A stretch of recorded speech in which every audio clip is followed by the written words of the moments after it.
Tertúlia. Meu boa tarde aí para todos e todas. Hoje é dia 25 de junho de 2012, segunda-feira. O verbete é de número 2337.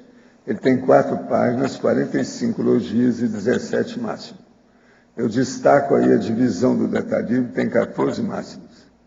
O tema é acabativa falha. A especialidade é experimentologia. Quem redigiu o verbete é a nossa veterana Mabel, que está ali muito bem acompanhada. MIT, né? MIT, Mabel Teles. Agora, a definição. A acabativa falha é a incapacidade da consim homem ou mulher finalizar, concluir, completar, encerrar satisfatoriamente as iniciativas pessoais, sucumbindo a faltas, erros e omissões generalizadas, notadamente na fase final mais crítica e abarcante do empreendimento, podendo gerar sentimentos de derrotismo, constrangimento, frustração e incompletude existencial. A falta de acabativa, o furo na conclusão do trabalho, o acúmulo de tarefas sem finalização oportuna, os compromissos em aberto, a autoagenda anárquica, o esforço necessário para colocar as pendências em dia, a perda do timing adequado para o desfecho exitoso, a solução contraproducente, a assídia, a incúria, o gosto pelo mal feito, o esboço tomado enquanto versão final, o ato de se contentar com pouco, a tendência para fazer corpo mole, a procrastinação, o hábito de julgar a toalha prematuramente frente aos desafios evolutivos. Agora, tem muito mais coisa aí, tá? Agora, as falhas pessoais na autovivência do estado vibracional profilático, a falta de manutenção da autodefesa energética, os acidentes de percurso parapsíquico, o aborto ectópico do desenvolvimento da autoparaperceptibilidade. Agora, na perfilologia e depois na argumentologia, nós temos aí a caracterologia. A título de análise e estudo, 6 aspectos ou características inerentes às acabativas falhas. Então, tem 6 para a gente estudar. Agora, na remissologia, dos 15 verbetes, nós destacamos 5. Autodesorganização, consim displicente, dia da incompletude e incomplexo. Frase enfática. O estudo rigoroso das autoacabativas falhas, mesmo as mais insignificantes, merece ser inserido no Código Pessoal de Cosmoética de toda a consim dedicada às autocorreções evolutivas. Você comete acabativas falhas?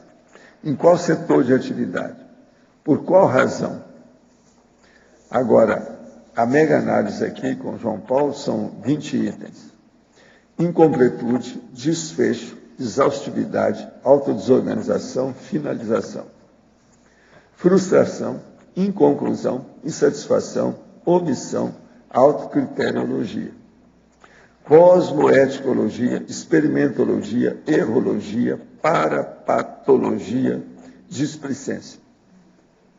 Insuficiência, ineficiência, negligência, tendência e excelência. Agora, o verbete aí do dicionário hoje é conectivologia. O argumento é omnidimensiológico. Eu chamo a atenção aí para 3 itens. A premissa, a argumentação e o adendo. Tem 5 parágrafos destacados aí, os 5 divisões. Esses 3 têm listagem para a pessoa pensar. Agora, questionamento. Professor, sou casado há 20 anos, tenho 2 filhos. Meu casamento foi rápido devido à gravidez. Gostaria de outra pessoa, porém abandonei essa ideia para investir na relação. Casei como bicho, pelo sexo, e pelo receio de destruir a vida de outra pessoa, o sentimento de amor não existia. Planejo, após os filhos estarem formados e a mulher independente financeiramente, seguir o meu caminho. Não conhecia a Conscienciologia na época, mas sempre questionava se ela era a mulher ideal para estar ao meu lado, e até hoje tenho minhas dúvidas. Quando estive em Foz, o senhor disse que sou intermissivista e fui reprimido na infância. A mulher que está ao meu lado é a minha dupla evolutiva? Olha, aí é um processo de estudar, mas tudo indica que seja, né? A pessoa não vai passar com a outra 20 anos assim, sem nada, né? Deve ter algum motivo muito sério. Se essa crise acontecesse no primeiro, segundo ano, tudo bem, mas não foi, 20 anos depois, isso aí está errado. Você tem que ponderar bem o que você vai fazer. Professor, no DAC Conectivologia, poderia detalhar na argumentologia sobre os itens 2 e 9, ficha evolutiva pessoal, paracurrículo pessoal. O paracurrículo aí é o seguinte, o que é que a pessoa tem nas várias vidas dela, principalmente as últimas, que ela estava mais lúcida? O que ela andou fazendo? Qual foi esse currículo? Agora, eu quero encontrar hoje com o João Paulo, que ele riscou para, ele quer que coloque só currículo pessoal. Mas é para currículo aí, eu não vejo outro jeito. Agora, e para telepatia interconsciex e telepatia com PETs? A paratelepatia interconsciex é o processo entre as consciências que isso é comum nas comunex, as comunidades extrafísicas avançadas. E a telepatia com animais domésticos, os próprios veterinários, hoje já tem uma escola de veterinários que admite isso.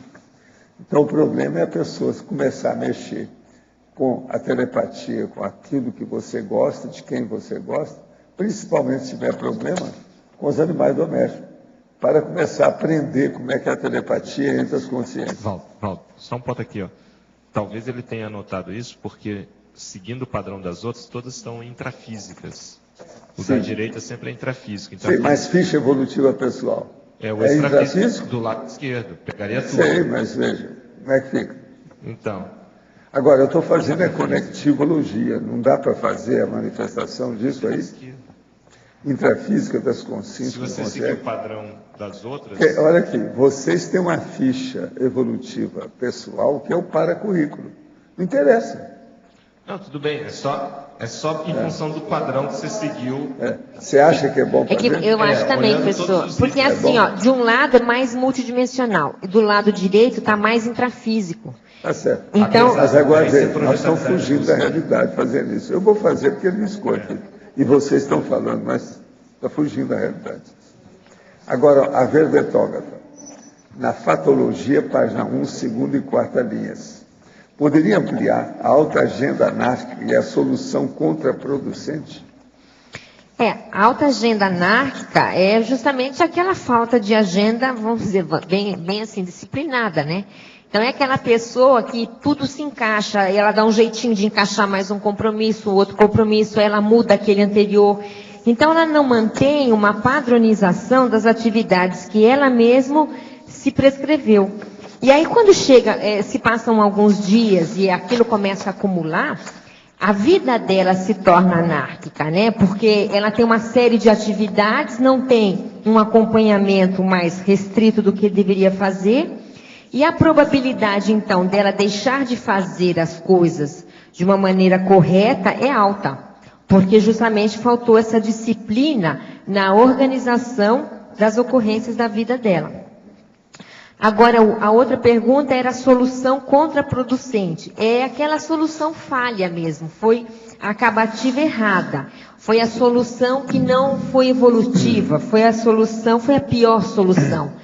Normalmente isso acontece ou por falta de discernimento, então a pessoa não conseguiu raciocinar com uma visão de conjunto maior para ver qual seria a melhor solução, ou ela foi um pouco afobada na hora de tomar uma decisão e ela tomou uma decisão contraproducente e por aí vai. Eu penso que na nossa vida intrafísica, quem sabe isso seja uma das coisas mais difíceis, né? Aquelas encruzilhadas de destino que a gente tem todos os dias, nós sabemos tomar as decisões corretas para a gente solucionar as situações que nos aparecem. Muitas vezes nós acertamos, outras vezes nós erramos. Aí entra a questão que a gente sempre fala aqui na Conscienciologia, que o professor Valdo fala muito, que é a questão do parapsiquismo. Então, a solução contraproducente pode vir também por falta de parapsiquismo, por falta de visão de conjunto. Então, a gente, às vezes, pode ser que tome uma decisão ou uma solução do ponto de vista intrafísico, parece ser o correto, o melhor que a gente enxergou, mas nós não analisamos ou não conseguimos analisar do ponto de vista extrafísico. Então, aparentemente é uma solução correta, mas aí com o tempo a gente vai ver que poderia ter sido melhor. Eventualmente, se tivéssemos aí um parapsiquismo mais aguçado para ver o contexto de fora, né? Não somente o contexto intrafísico.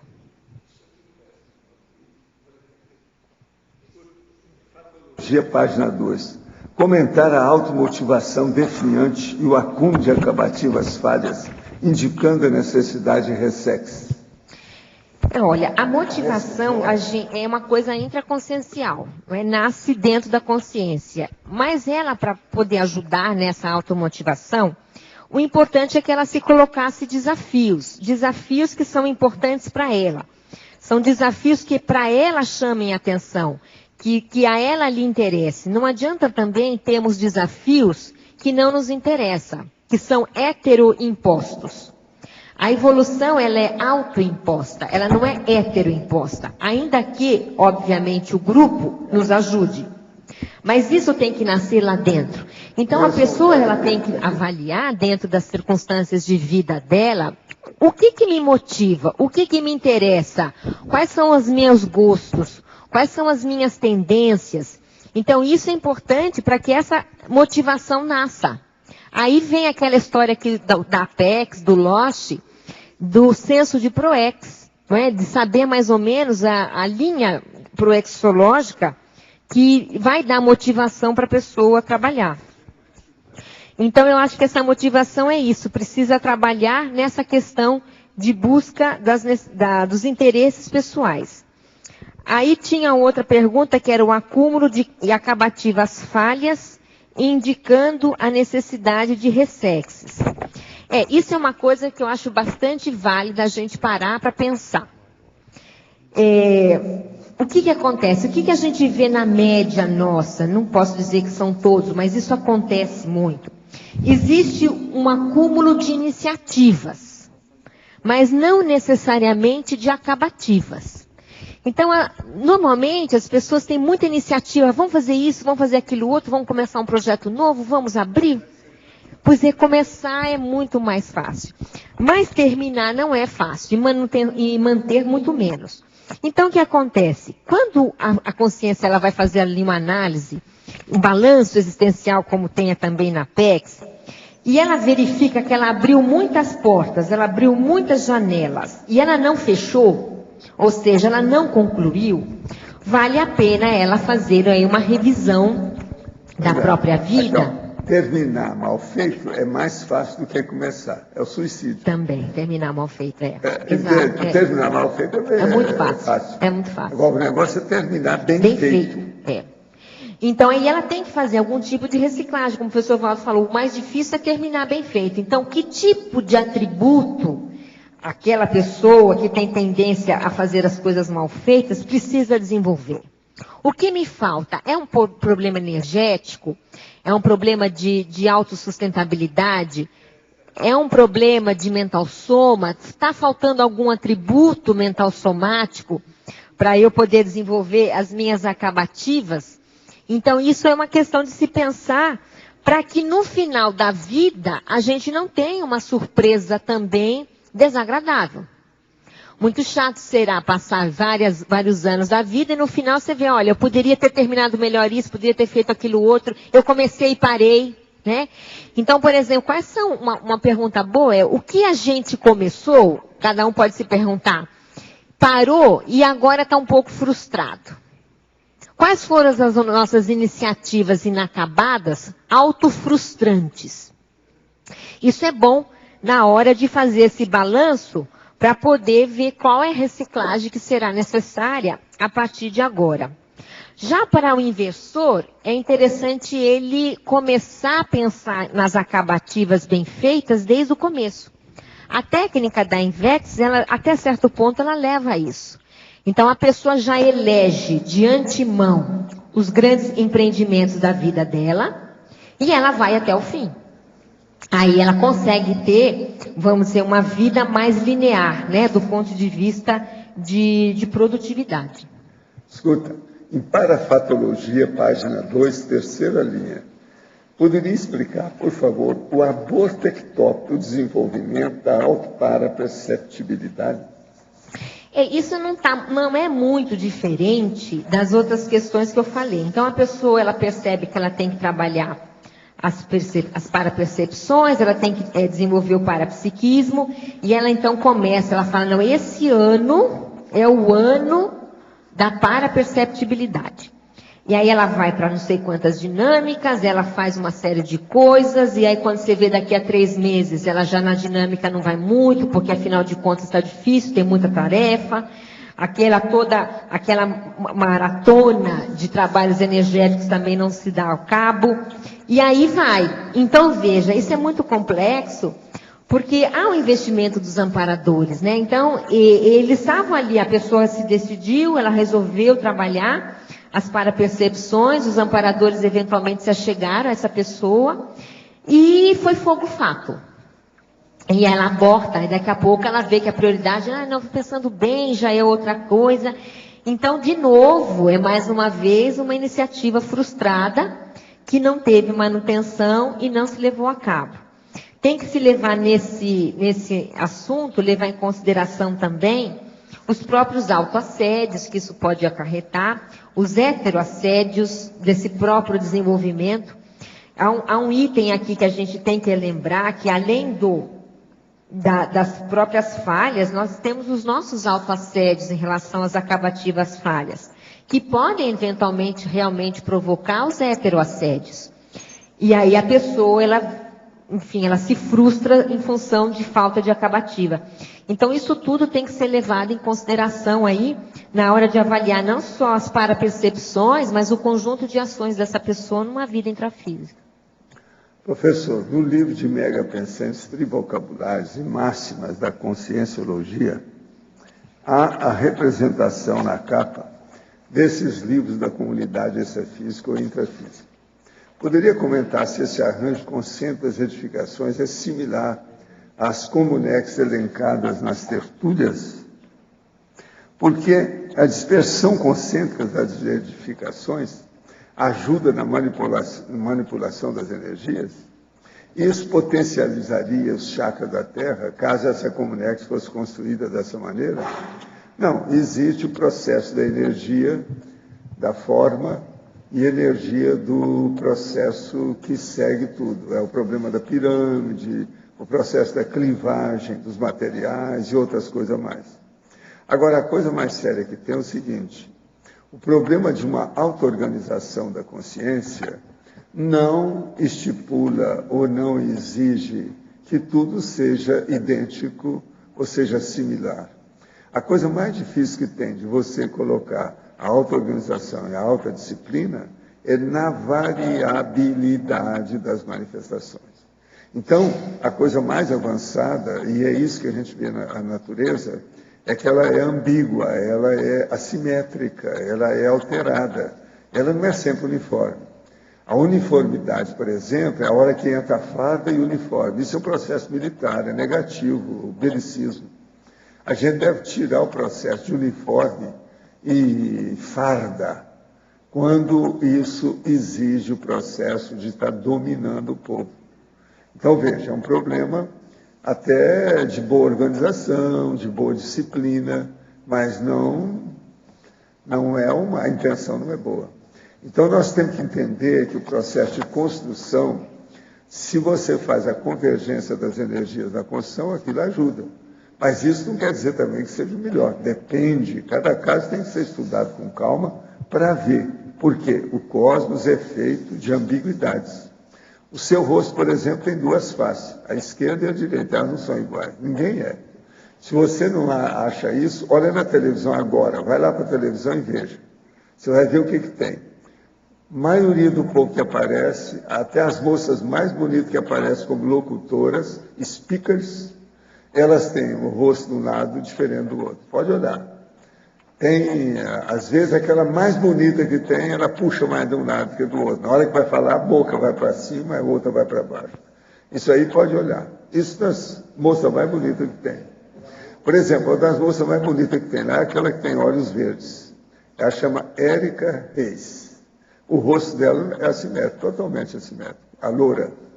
E a outra coisa, a voz dela também não corresponde à excelência da estética do rosto dela. A voz é pior que das outras. Agora, ela é um charme, né? Não adianta falar que é um charme. Então, se a gente coloca aquela no HD, que aquilo vê nítido, ela fica mais bonita ainda, porque faz o Photoshop nela. Ela melhora. Você sabe que tem, né? O meu lá é 98 aí do Sky. Se põe o 98.1, você vê o HP. Eu tenho isso tudo lá. Então fica tudo mais bonito. Aqueles homens velhos ficam remoçados, parece que passaram pelo processo do Acomunex. É muito engraçado. A nitidez que fica. Mas vocês notam, a maioria tem o rosto da esquerda e da direita, um deles está alterado.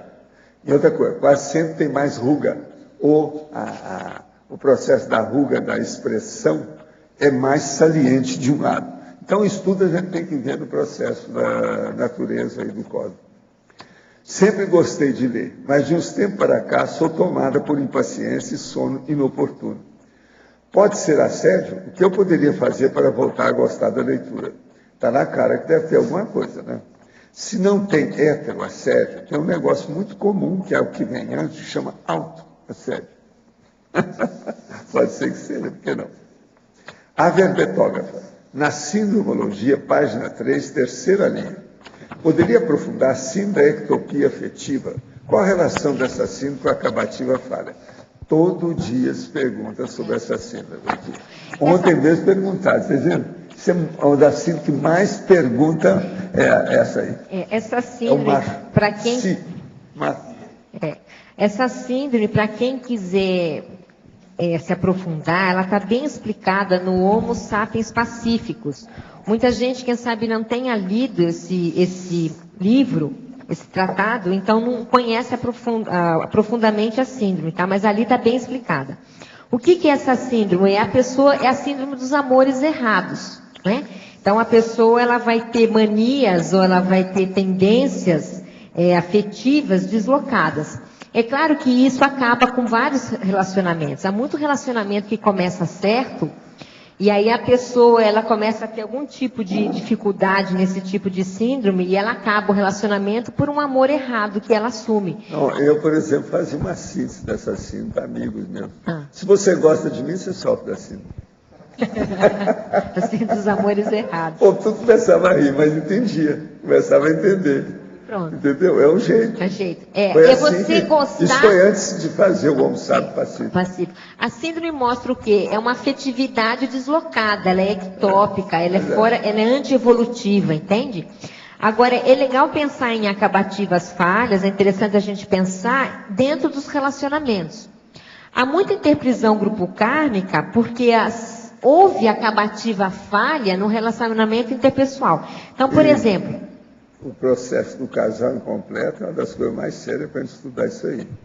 É aquele homem que é casado, que gosta da mulher casada. Da mulher casada. Ou a mulher que é casada, que gosta do homem casado. Quer dizer, isso tudo é assim. Isso é o mais comum, que é o problema do casal incompleto. Do casal incompleto, já. Mas no caso aqui que eu estava falando, por exemplo, é o casal mesmo, eles viveram lá 2 décadas. 1 década e meia, 2 décadas. Então, eles dividiram muitas experiências em comum. Aqui nem se diz nas alegrias e as tristezas, né? Eles cresceram junto.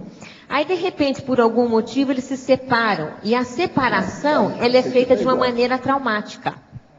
Então, o que acontece?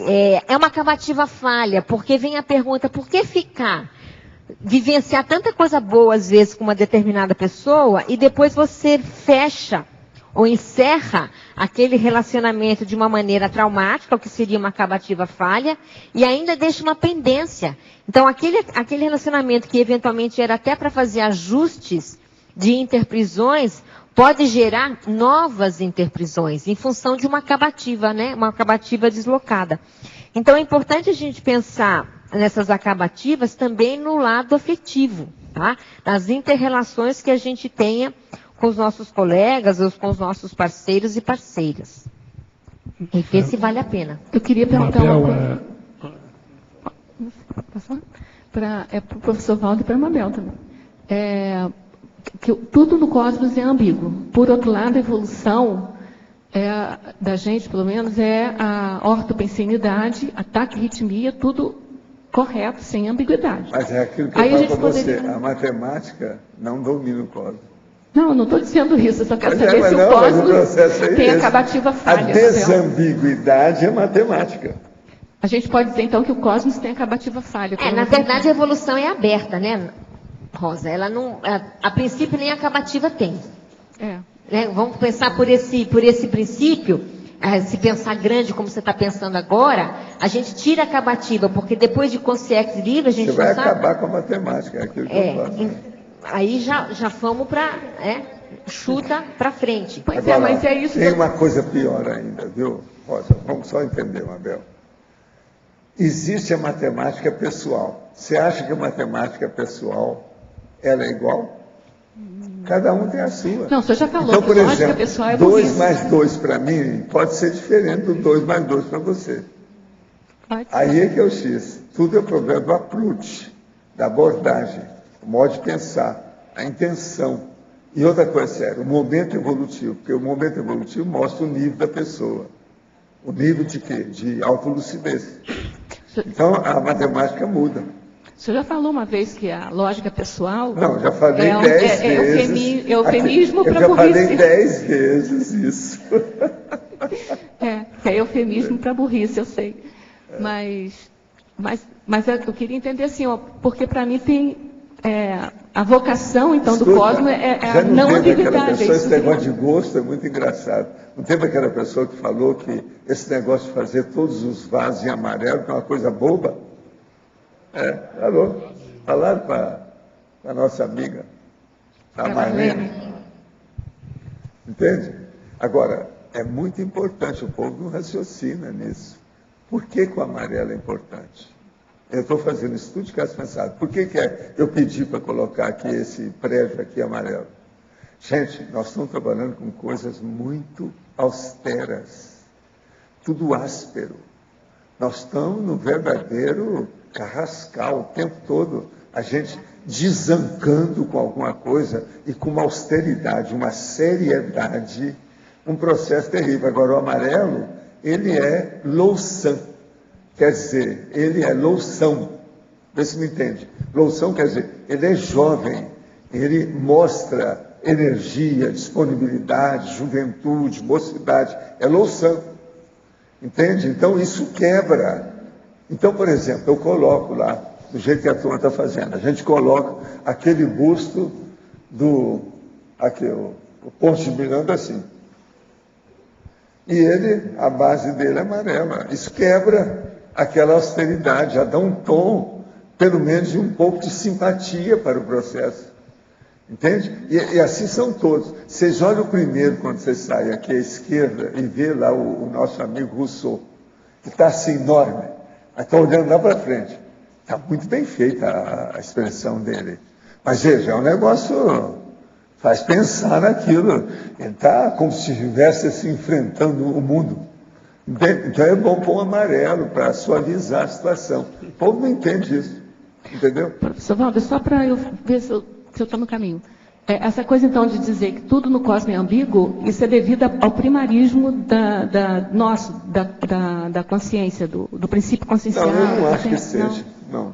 Eu acho que a ambiguidade, ela demonstra a multiplicidade das abordagens do próprio cosmos. Que tudo é muito complexo.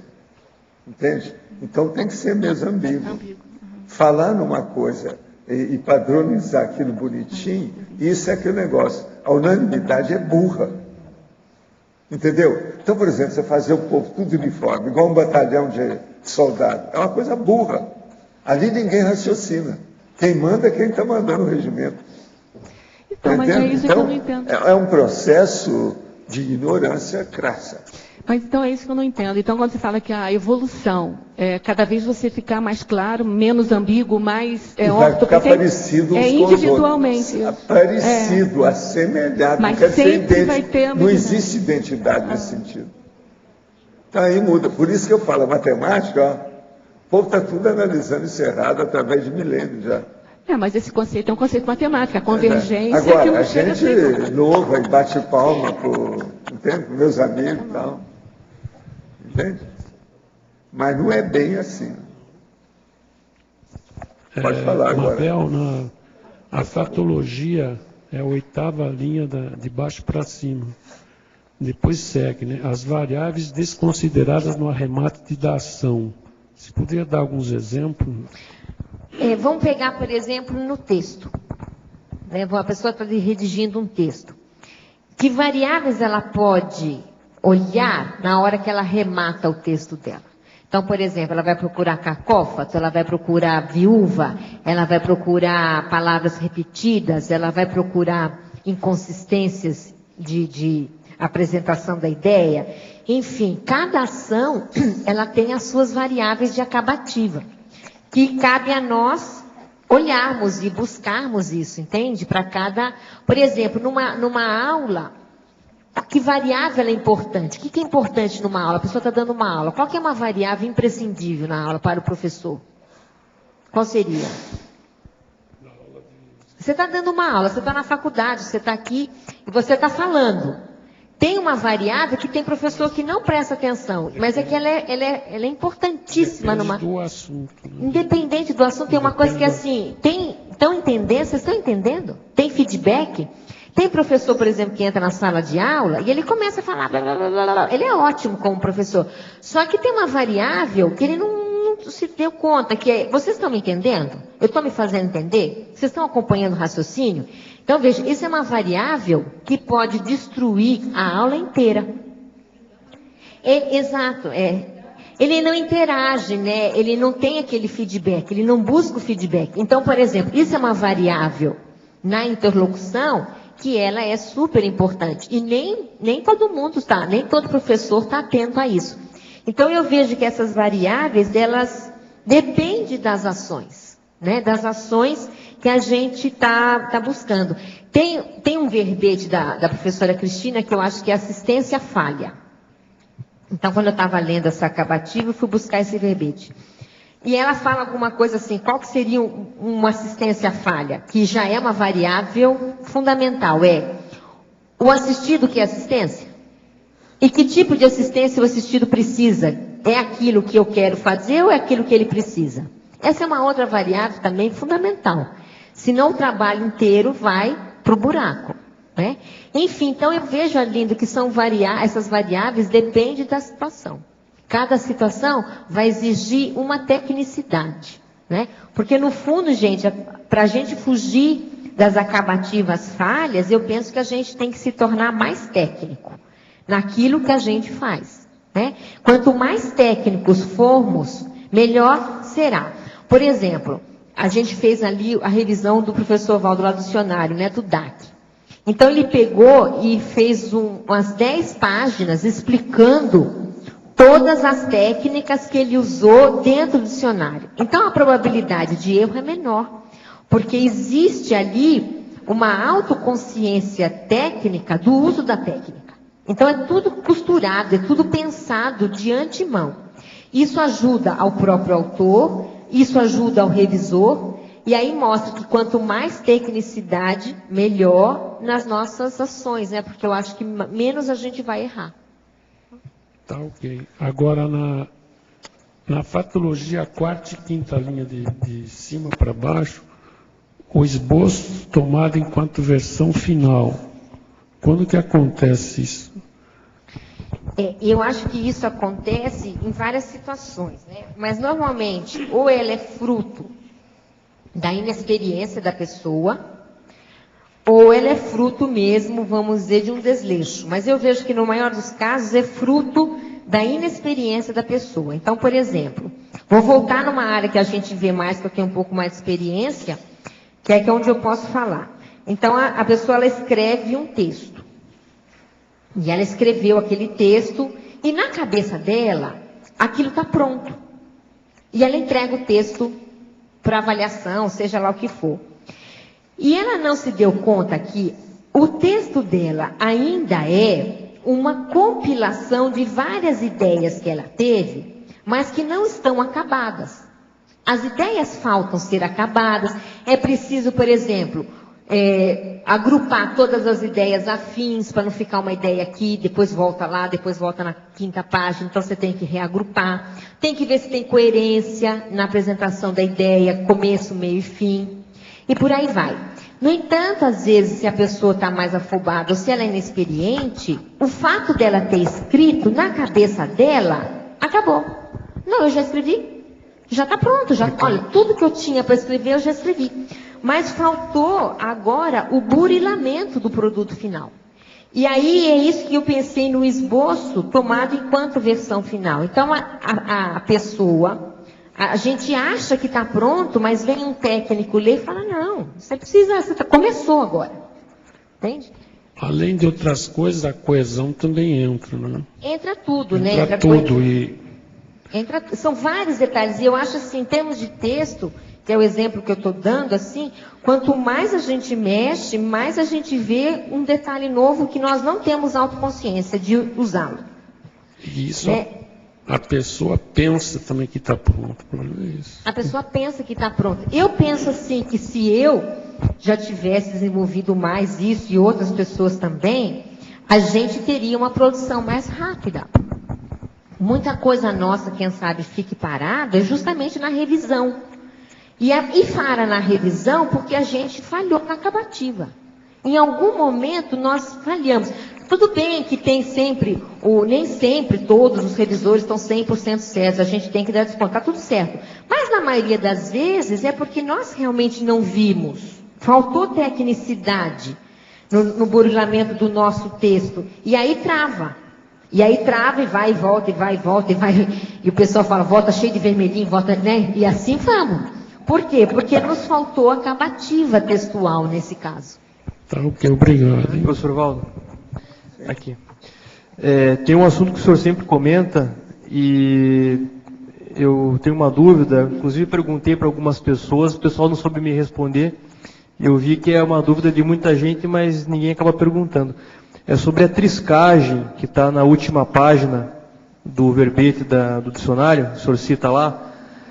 A triscagem, ela é nos músculos em torno do globo ocular, ou é o globo ocular que fica... Não, é o globo ocular. Você olha para a pessoa e parece que tem alguma coisa que está como se fosse um farol que está acendendo, apagando, alguma coisa nesse sentido.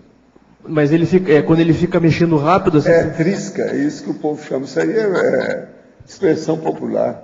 Mas é o fato da pessoa, quando ela fica olhando para... Olha para lá e para cá. Tem alguma coisa que está irradiando o olho da pessoa e está chamando atenção. Agora, ó, isso é batatófilo. Mas quase sempre a pessoa tem que estar numa condição de transe parapsíquico. Agora, quem tem mais triscagem são os médios de efeito físico, sensitivo que tem ectoplastia. Mas então, para perceber a triscagem... Quando a gente entra em transe, pode dar isso. Uma vez ia falar para mim que seria bom eu ir no oftalmologista que tinha uns tortos na minha vista. Isso aconteceu lá na Glória. Lá naquele salão que a gente falava, eu fui dar uma palestra lá, e a dona estava sentada perto de mim e falou, olha, é bom você ir no oftalmologista, que você está com alguma coisa na vista. Eu falei assim, o que é? Não, porque estava assim, ó. Eu falei assim, você lembra o que é que eu estava falando? Então ela falou, pois é, era a hora que eu estava em trânsito para falar para vocês, ela viu a triscagem. Agora, nunca tinha ouvido falar nisso. Agora, por exemplo, no movimento espírita isso é comum. Chico Xavier entendia isso tudo. E outra coisa, a triscagem mostra determinadas coisas da pessoa, a gente fica de olho, porque aquilo caracteriza a personalidade. Mas então, para perceber... O Chico tinha muito cuidado quando ele via que uma pessoa triscava. Ele ficava de olho. Mas não, ó, precisa de ver quem é, como é que é, de que modo. Porque às vezes é assediador. Está lá, a pessoa está sempre possessa. Para perceber, tem que prestar bem atenção, então. Porque agora, não é uma... você olha para a pessoa, você vê que parece que tem alguma coisa que está refletindo, alguma coisa, tem algum brilho, alguma coisa que está mexendo. E às vezes aquilo mexe com você mesmo. Se a pessoa estiver falando com você e ela trisca e ela tem um processo, ela mexe com você. O troço pega a pessoa. Isso aí é um fato. Um cara dos que eu conheci que tinha mais triscagem era o Arigó. Você notar direitinho que ele estava... Aparentemente era ele mesmo. Estava até no normal, não estava em sessão, não estava nada disso. Mas você notava, ele está totalmente no trânsito, sabe? Físico, ectoplasma da história. Não é triscagem. Agora, isso existe, entende? E outra coisa, não adianta vir falar em literatura, poesia, que os olhos são as janelas da alma, e milhões de coisas. Eu falo isso tudo, ok? Mas não é isso. O caso é a parte de efeitos físicos. A triscagem é isso. Ela existe. Eu acho a triscagem muito mais importante que Sampaco. Sampaco é um processo, às vezes, que eu acho que é da genética da pessoa, mas a gente anota isso e relaciona para o povo estudar, né? Porque chama atenção. Isso é o efeito da ectoplasmia? É, a base mesmo é a ectoplasmia. E outra coisa, isso aí entra no processo da neuroectoplasmia, o mais bravo que tem. Por isso que a gente sempre leva em consideração. O Chico levava isso muito em consideração, nas coisas dele, para analisar os outros.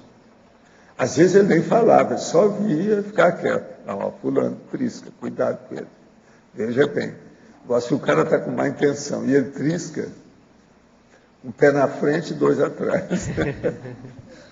Como posso desenvolver o trafor da paciência? Vejo que esse é o maior gargalo para superar. Você quer falar alguma coisa? Você que é especialista. Eu sou especialista, antes. É assim, tem que ser devagar e sempre, né? Aprender a fazer tudo devagar, entender que não adianta querer fazer também rápido e mal feito. A gente tem que ir lentamente para aprender o processo, né?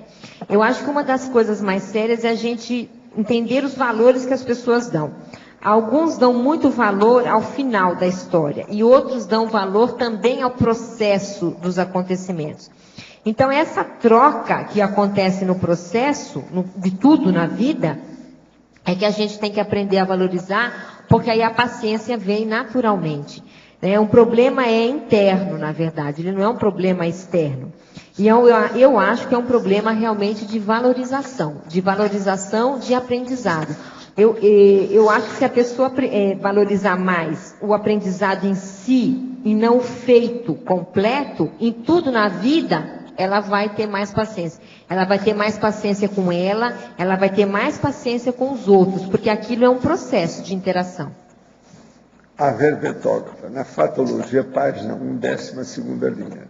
Poderia comentar a mensuração e o acompanhamento das autorrealizações diárias visando a conclusão satisfatória das atividades? Sim, esse é bem simples, né, gente? Isso é uma coisa assim de agenda mesmo. Até a ciência convencional estuda muito isso, o pessoal da administração estuda muito isso, que é assim, você vai acompanhando as suas pendências, ou aquilo que você se propôs a fazer, é o básico. Então, olha, hoje, essa semana, eu tenho que terminar isso.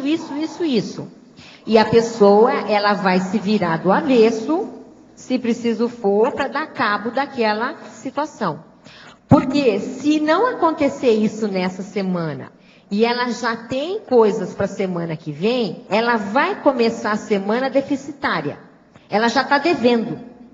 E ela já tem compromissos novos. Então, veja, vai chegar uma hora que fica justamente aquela autoagenda anárquica, que você fica correndo atrás do prejuízo, ao invés de você correr atrás do que você tem que fazer no dia. E aí a vida pode se tornar um caos. Eu vejo que isso é complexo, mas ele é necessário ser pensado em todas as áreas da manifestação humana. Então, por exemplo, tem a área lá do trabalho, tem a área do voluntariado, tem a área da produção mental somática, tem a área, eventualmente, do lazer, tem a área do parapsiquismo. Então, veja, quais são essas áreas ou essas atividades que a gente assume e que a gente tem que dar conta. Se nós conseguirmos, penso eu, estabelecer objetivos prioritários e cumprir razoavelmente bem esses objetivos prioritários, a gente consegue chegar num completismo razoável no final da vida. O completismo, ele é diário. Ele vem no dia a dia, né? Não é uma coisa que um dia você vai chegar e vai completar, né? Vai chegar um dia assim, ó, eureka, cheguei. Não. Ele é o acúmulo de completismos diários. Então, se a pessoa tem um acúmulo de pendências diárias há muito tempo, já faz 6 meses que a vida é uma pendência, aí ela vai ter que parar e rever esses compromissos e rever a própria maneira dela funcionar. A maneira dela funcionar é que está errada. Ela tem que se adaptar, fazer algum tipo de reciclagem ou alguma coisa nesse sentido. Professor. Sinergismologia, página 12, quarta linha. Explicar, por favor, o sinergismo evolutivo, a acabativa da Ressex, a acabativa da Recim. Isso aí é um sinergismo interessante. A Ressex mexe com as tarefas, né, do dia a dia, vamos dizer, o que é mais externo. E a Recim mexe muito mais com aspectos intraconscienciais. Uma coisa bate na outra. É muito difícil, por exemplo, fazer só Ressex sem chegar na Recim. E acho que também muitas Recins geram Ressex. O inverso também é verdadeiro, embora normalmente a Ressex chegue antes que a Recim. Então, veja, acabar uma reciclagem é importante para a gente poder criar neossinapses.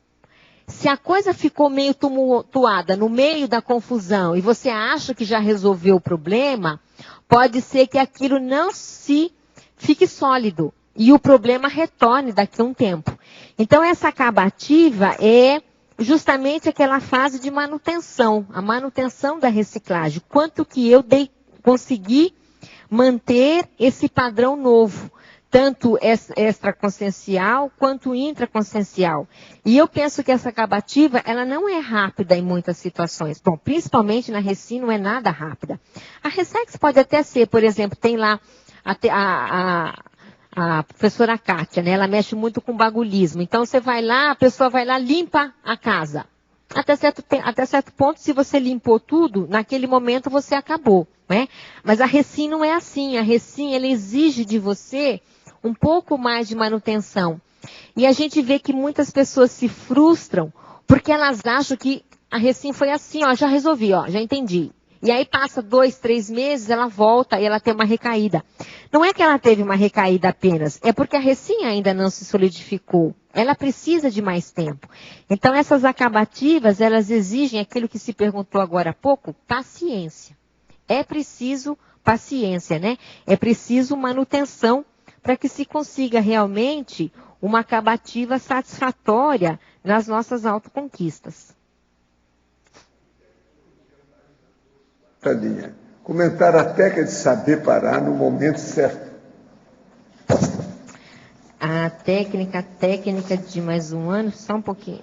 Quarta linha. Aqui, a quarta linha. A técnica de saber parar no momento certo. Isso é interessante.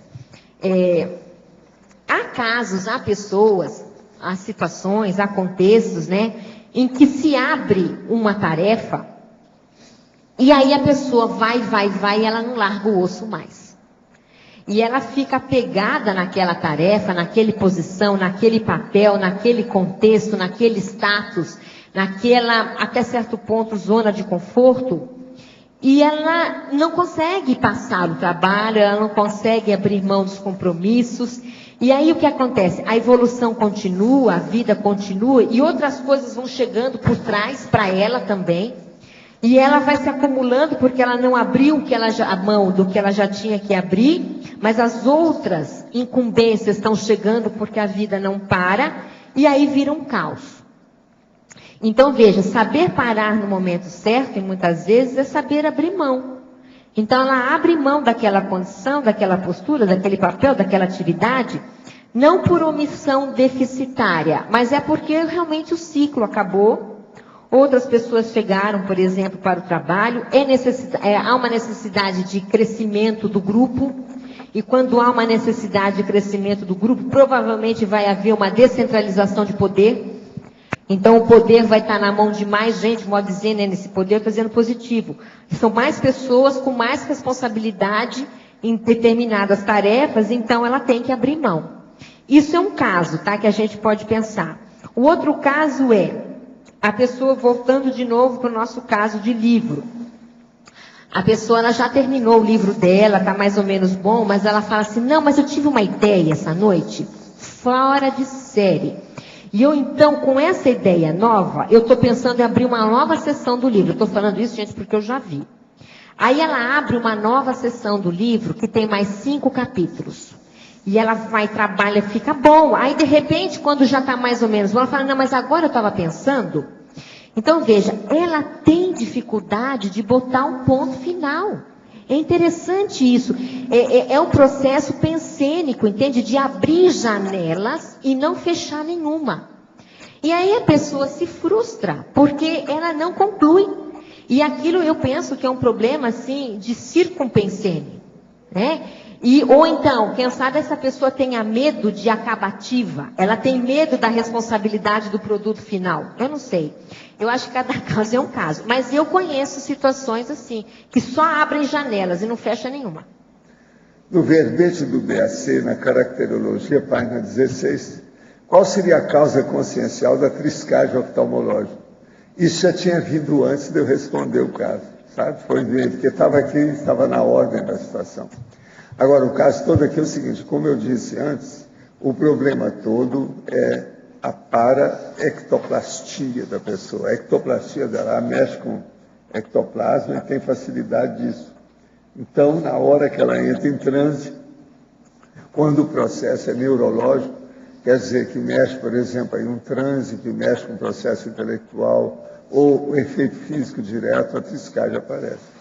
Agora, eu acho que isso aqui seria bom você falar, você que é dona de uma dúzia de filhos, filhos, gostaria de saber como trabalhar energias com recém-nascido. Qual cuidado deve-se ter? Eu acho que é melhor você responder isso aqui, sabe? Situação precária, né, professor? Mas assim, se eu tivesse um filho, o que eu faria? Eu trabalharia a energia do parto dessa criança. Eu encapsularia essa criança num quarto cheio de energia, se fosse necessário todos os dias. Eu tentaria trabalhar o encapsulamento desse recém-nascido. Tiraria tudo que fosse problemático ou que criasse problema. Perto dele. Coisa que cai, coisa que tem quina, coisa que machuca. Bagulhos no quarto da criança. A gente vê nos quartos de criança americano, tem muita besteira. Americano gosta de tudo brilhante, grande, uma opção de coisa. E eles gostam de pendurar tudo na parede. Eles penduram um monte de coisa na parede. De vez em quando o menino cai da cama. Então eu penso assim, que um bebê, às vezes frágil, às vezes é um bebê frágil, ele precisa disso, ele precisa de defesa. Aumentar as defesas da criança até que ela tenha a sua própria defesa. Mabel, oi. Eu gostaria que comentasse aqui na sinergismologia, o primeiro sinergismo. Eu até acho que eu tinha visto uma relação com a técnica do saber parar no momento certo, que tu acabaste de falar. Tá? Então, assim, o sinergismo patológico dos autoesforços estéreis. Né? E como reconhecer quando o autoesforço é estéril e o momento de parar, no caso. Né? E também eu vi uma relação desse tema com a questão do Sísifo, que tu comenta na mitologia. No mito, né? Eu acho que os altos esforços estéreis, como é que a gente pode reconhecer? Eu vejo pelos resultados. Eu acho que o resultado é que vai mostrar se os seus altos esforços eles estão produtivos ou não. Eu acho que o primeiro momento seria esse. É claro que para a gente não ter alto esforço estéreo, precisa de discernimento. Mas vamos supor que não estamos assim com todo esse discernimento nesse momento. Então é ver os resultados. Se não há resultado, se você está chovendo num molhado, se não é por aí, alguma coisa precisa mudar, tá? Eu estava pensando ontem num caso assim.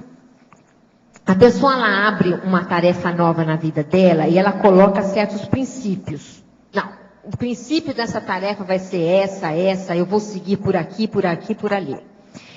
E lá pelas tantas, não está dando o resultado que ela está fazendo. E ela quer continuar porque ela tem que ser justa com os princípios que ela colocou. Na cabeça dela, aqueles primeiros princípios são os mais puros. É como se houvesse uma pureza maior no princípio inicial do que na mudança de princípio. Não sei se eu estou fazendo claro. Vocês estão entendendo isso? E aí ela não abre mão. Exato, ela não abre mão porque é como se o princípio inicial fosse melhor. E aí, às vezes, é até melhor, mas só que não está funcionando nesse momento, o contexto é outro, a situação é outra, o ambiente mudou, as consciências mudaram, eu mudei. Então, você está falando de ontem, mas eu vi outros casos já, que nem foi nesse que eu pensei, que como se fosse mais puro, porque é original. Não é interessante isso? E não é necessariamente assim. Pode ser que a gente mudou, nós temos o direito de mudar, as circunstâncias mudaram, não deu certo por esse caminho, vamos por outro caminho. Então, veja, a produtividade é que vai mostrar se esses autoesforços são estéreis ou não. Está rendendo? Não está rendendo nada? Eu acho que uma maneira, Cris, de pensar é por aí, tá? O outro é lógico, né? Se a gente for pensar mais fundo, é assim, é prioritário o que eu estou fazendo? É outra pergunta que se faz, né? Enfim, tem várias técnicas aí para a gente tentar chegar nisso. Tá bom. Eu gostaria também que comentasse na teoriologia, a segunda, teoria do sigma assediador. Teoria dos... esse aqui é importante porque as pessoas, vamos dizer assim, mais assediadas, vamos dizer assim, elas às vezes têm dificuldade em acabativa. Não que seja sempre assim, porque não. Tem pessoas extremamente assediadas e que fazem muito, né? Tudo muito ruim, mas fazem. Mas enfim, mas existem outras não, que existe aquele estigma. O estigma da heterassedialidade sobre a pessoa e ela não concretiza nada, tá? Eu acompanhei um caso lá em São Paulo de uma pessoa que tinha isso, e aí eu fui analisar dentro daquilo que eu podia analisar, do que eu sabia, né? E uma maneira que o assédio pegava nessa pessoa, obviamente era pelo autoassédio dela, do circunpensene. Então, quando você tem uma circumpensenidade, né, aquele círculo vicioso, patológico, pensênico, é interessante porque a pessoa faz muito esforço, ela se mexe, e aí você fala, e aí? Aí não deu nada ainda. Não rendeu nada. Mas veja, a gente viu o esforço daquela pessoa. É interessante pensar isso. E é claro que isso é muito triste, porque a pessoa percebe que ela não rendeu. E aquilo vai dando uma frustração enorme, né? E ela não consegue sair daquilo. E aquilo, vamos dizer assim, estigmatiza a pessoa. Porque ela é tida como uma pessoa de pouca concretude, né? De pouca produtividade, não rende. Ela é uma pessoa que faz, fala, mas ela não rende, né? Então, eu coloquei isso para a gente pensar, né, no autoassédio, nesses casos, e também de um possível heteroassédio. E é uma situação de pensenidade mesmo, né? A gente tem que ver, porque a acabativa, eu estou falando nem a falha agora, mas chegar na acabativa depende muito também de uma pensenidade mais objetiva. Né? Então, a pessoa ela é objetiva na sua pensenização, e isso, em tese, ajuda a chegar na acabativa. Se depois a acabativa vai ser falha ou não, já é uma outra história, né? Porque o que eu estou falando aqui é aquela pessoa que nem na acabativa chega, né? E aí, como ela não consegue, é muito frustrante, como ela não acaba nada, mas ela se sente muito impotente, ela começa uma coisa nova. E é um eterno recomeçar. Todo dia ela começa uma coisa nova para ver se ela consegue acabar alguma coisa. Não sei se ajudou aí. E a teoria anterior ali, teoria das ectopias conscienciais. E acima você também colocou lá em parafatologia o aborto ectópico do desenvolvimento da autoparaperceptibilidade. Eu comentei um pouquinho, vou repetir aqui. Primeiro eu vou falar das ectopias. As ectopias, elas são anti-acabativas, né? Então, por exemplo, a pessoa está lá numa atividade interessante e ela está trabalhando e tal, e aí de repente entra uma novidade totalmente ectópica, mas uma novidade totalmente motivadora. Uma coisa que interessa, que desperte a motivação, a curiosidade daquela consciência, E aí, quando você vai ver, aquele trabalho mais sério que ela tinha iniciado já foi para o escambau há muito tempo, porque ela pegou carona na novidade. E aí é uma ectopia, porque o trabalho que ela deveria fazer não foi feito. É claro, gente, que nem toda novidade é ectópica, né? Por favor. Eu estou só chamando a atenção para as novidades ectópicas, tá? Que a gente tem que ficar de olho, tá? A pergunta é, isso é para mim agora? Né? Então tem duas coisas, se é para mim e se é agora. Para que a gente não assuma aí outras tarefas que não sejam as tarefas que a gente já está comprometido. E é interessante ver como é que a consciência funciona. Por quê? Porque aquela tarefa antiga que ela está fazendo, que eventualmente era prioridade, como não há mais novidade, ela acha que é menos importante. A partir que chegou um dia, ela fala, não é, pensando bem, não é tão sério. Isso aqui que chegou agora é mais sério. Já viu acontecer isso? Por que acontece isso? Porque ela é uma pessoa, às vezes, motívola, né? Então, ela quer o novo, e o novo é o prioritário para ela, e não a consistência do trabalho. Então, é interessante ver o que é prioritário. Às vezes, se for a curiosidade dela e a novidade, ela vai embarcar em qualquer ectopia que possa aparecer, porque aquilo dá valor para ela. Ela dá valor para isso, né? Não sei se ficou claro aí. E a ectopia afetiva que eu estava comentando, que é o amor errado, é você gostar do antievolutivo, né? É a afetividade deslocada. E essa afetividade, obviamente, ela atrapalha muito a manutenção do seu trabalho, ou do trabalho da pessoa, no caso, porque ela também embarca.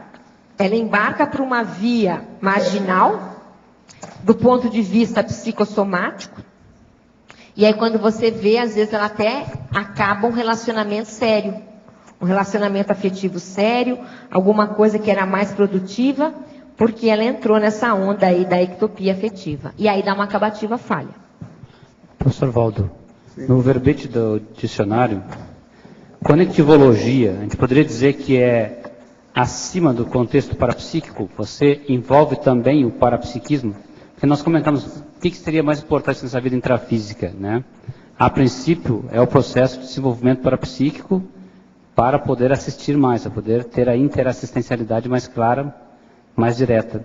A conectivologia seria um passo acima, seria uma abrangência maior que envolve também o processo do parapsiquismo? Como é que o senhor... Não, aí a conectivologia é o processo da confluência e da convergência das coisas que a gente faz de modo a potencializar os nossos esforços evolutivos, é lógico, cosmoéticos, prioritários. Então, tudo que você pode fazer nesse sentido é o melhor. Agora, o problema é pensar nisso do ponto de vista das várias dimensões. Por isso que o verbete é omnidimensiológico. Ele pega todas as dimensões para ver como é que é. Então, seriam aquelas conexões sinergéticas intra ou interdimensionais? Tudo que puder, é você usar tudo ao mesmo tempo. Porque tem coisas nossas que dependem umas das outras. Por exemplo, o laringo chakra da pessoa depende muito do corono chakra para ela funcionar bem, por causa da cabeça da pessoa. E o negócio reflete aqui embaixo aquilo que está lá em cima. Mas agora, a hora que a gente mexe em tudo, você vai mexer então no seu, vamos dizer, no caso, energossoma. Todos os chakras funcionando simultaneamente. Aí é que entra a conectivologia, mais evoluída. Então, agora, tudo nosso, o ideal é você fazer.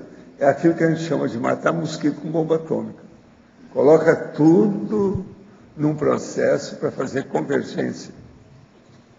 Confluir todo o esforço. Você sabe, a união das forças aumenta o resultado.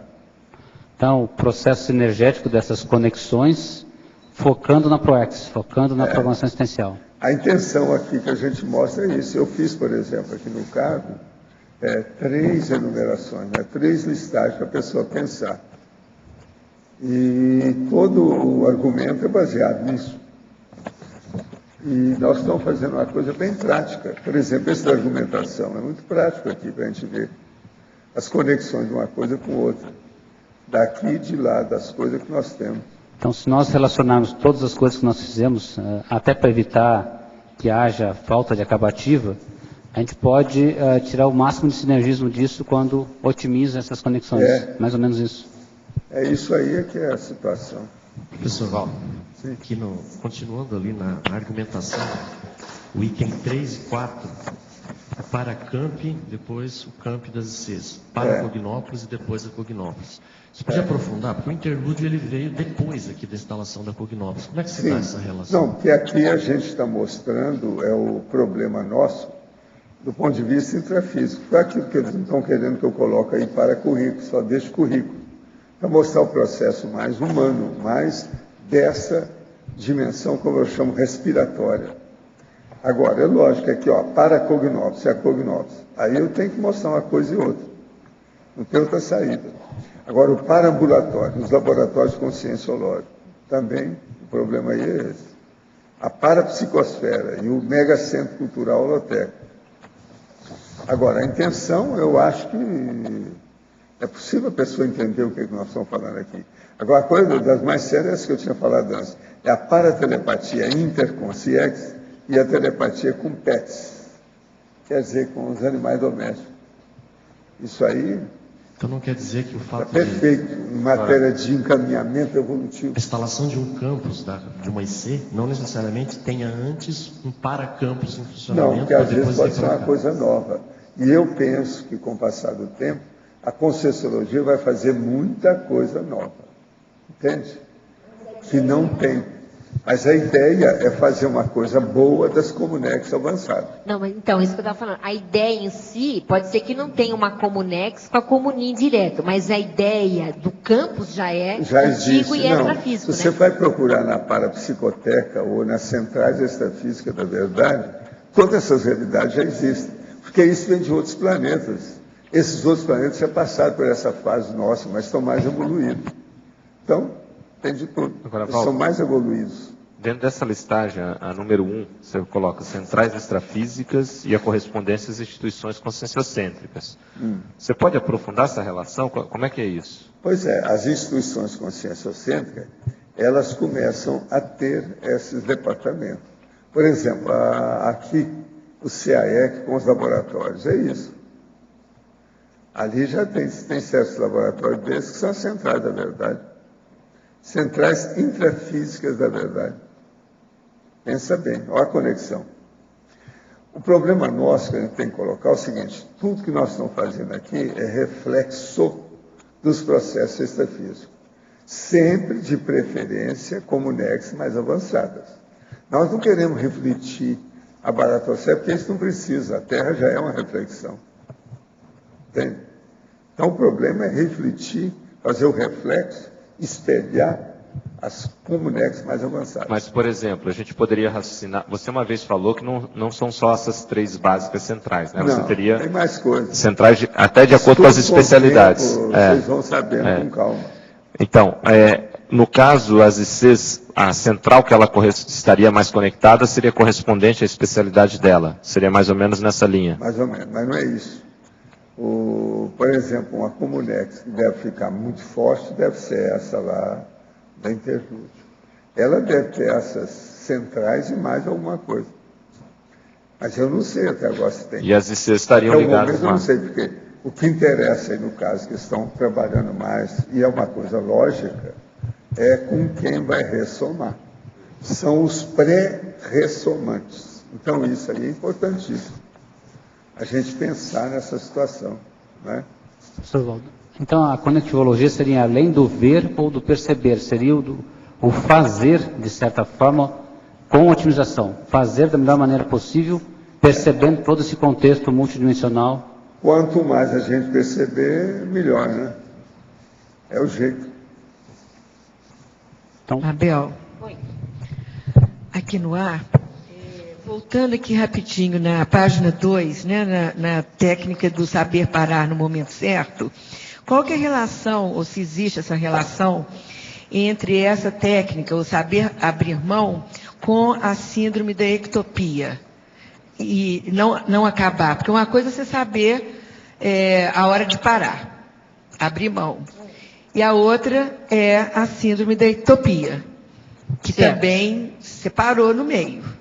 Existe, assim, uma entrelinhas, uma margenzinha entre essas duas? Não, você, por exemplo, olha, vou falar possibilidades aqui que eu pensei enquanto você perguntava. Às vezes a pessoa não para, e o fato de não parar já é uma ectopia. É isso que você está... Entendi. Entendeu? Agora, tem o fato de parar por ser uma ectopia, quer dizer, ela não conseguiu chegar no final. Também existe, você para antes do que deveria, exatamente, porque, e é também uma ectopia. Então é complexo, é ambíguo, é sutil.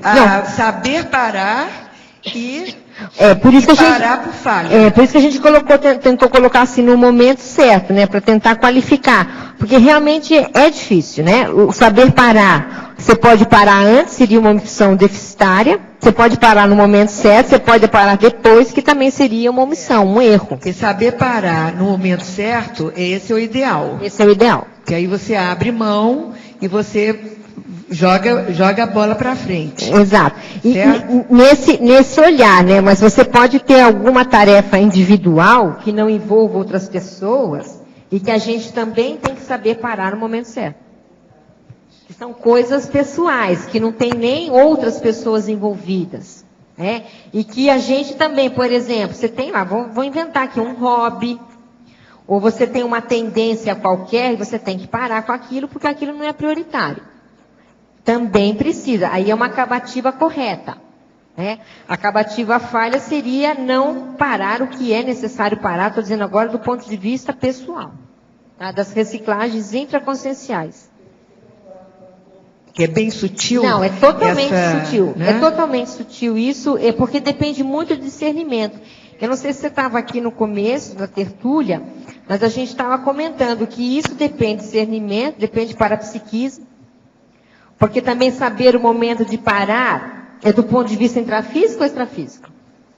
São outras variáveis que a gente também tem que avaliar, né, analisar.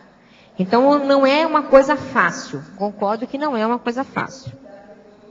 Assim, de frustração. Ou de arrependimento, né? Quer dizer, a pessoa tem que saber parar e levar aquilo assim com tranquilidade, que foi o melhor. Que foi o melhor, E às vezes não voltar, eu devia ter continuado, sem conseguir largar o osso, né? Como você disse. Tem que largar o osso.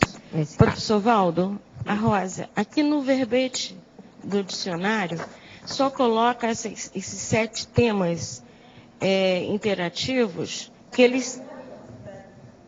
Não, acho que é o que estava colocando.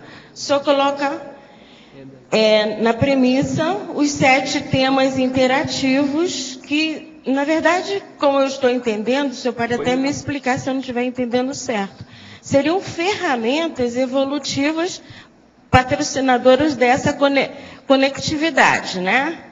Que isso se aprende até quando o senhor enfatiza muito o curso preparatório no intermissivo, onde realmente deve ser matérias que sejam colocadas. O que eu não entendi é o item 4, porque vai no segmento, a camuflagem do serenão, o item 4, eu não entendi. Autotaquitmia e interdimensiologia. O desaparecimento extrafísico é o seguinte: você está numa dimensão quando você desaparece na frente da pessoa. Isso é taquitmia, você passou para outra dimensão. Você sumiu ali na frente. Isso é que é o desaparecimento. Isso ocorre de uma forma assim, momentânea ou pode ser numa evolução? Não, é instantâneo. Se a pessoa domina bem, é autotaquitmia, essas coisas acontecem. Agora, eu quero ver vocês projetados fazerem isso.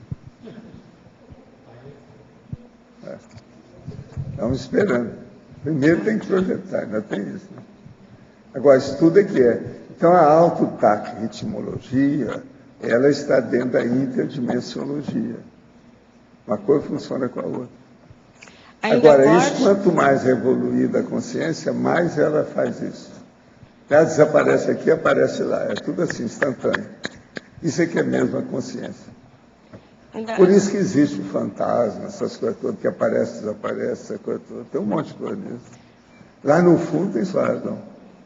Pode acontecer isso numa consciência bastante desenvolvida ainda nesse estágio? Nossa. Pode.